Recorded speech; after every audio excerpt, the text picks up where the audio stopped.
जी ऐसा होता बने बाबू कि उनकर गादा के मारा छह कुमार जाना तारे हाँ जी अब हमरो मार जाना तारे के जाने जा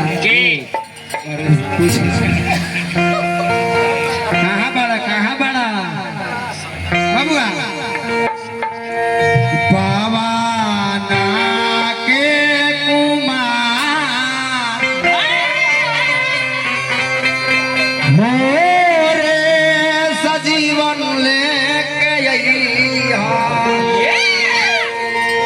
अभी का दुगो भक्ति भाव में रहे ओकर बाद फिर चल जी हमनी के जब लखन लाल के शक्ति बाण लागल बा प्रभु श्री राम अपना भाई लखन के गोदी में लेकर के रोवत के लखन आंखें खोलो कौना मुंह लेकर के अयोध्या में हट जाई लोग कही कि पत्नी के चलते भाई के मरवा दी हम पुरुषोत्तम राम मांगे हमारा मुंह कैसे देखाई उस समय कहते कि हनुमान जाकर के सजीवन बूटी लगे लाल पवाना के कुमार भोरे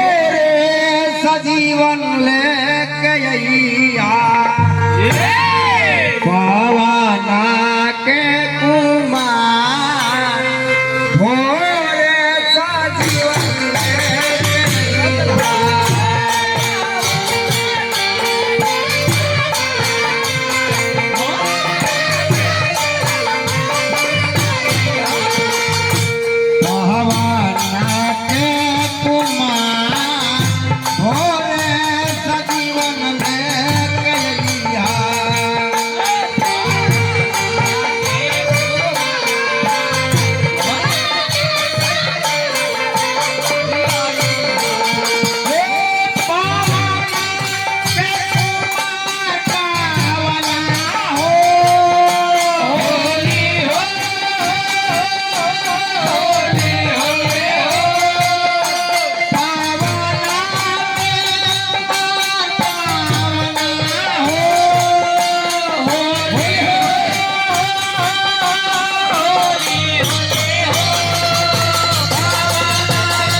लगे ला